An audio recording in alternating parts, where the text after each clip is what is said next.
You're 44 years old and suddenly, out of the blue, your wife has another child. Your first child is already 14 years old. Oh my Lord, what does this mean? Well, it's not that uncommon to have a child, a caboose, as we used to say in former generations, come along a little later in life. So somebody wrote to me about that. His first child is his daughter is 14 years old, and now at age 44 he has a newborn son. And what's he supposed to make of that? Well, the question is a spiritual question, mind you, not really a psychological one. But nonetheless, young parents who are young are, well, let's face it, nobody trains us to be a parent. And so when you're maybe in your early 20s or in your 20s and you have your first child, your experience of parenting is sometimes confusing, or sometimes you think you know it all because you read a book, but things don't turn out so well necessarily.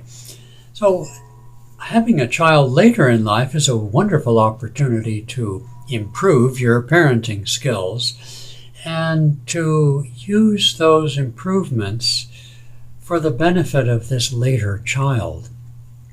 In other words, generally later in life, you have fewer expectations than you did with a child younger in life. You can focus more, because you've learned some lessons, you can focus more on the importance of spiritual goals and practices in life. You perhaps have learned that your words are far less important than your actions. So with this newborn son, meaning my response to this man, in a better position to be wiser in parenting this young man, this young boy, now just an infant, on his journey in life. And that's a great gift for him and a great gift to you.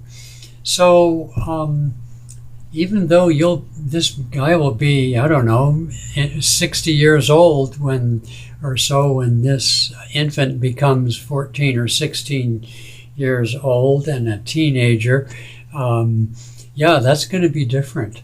But you have the opportunity to use your wisdom in a situation that most people don't ever get. And by that fact, and by that use, gain yourself in spiritual wisdom. A great opportunity.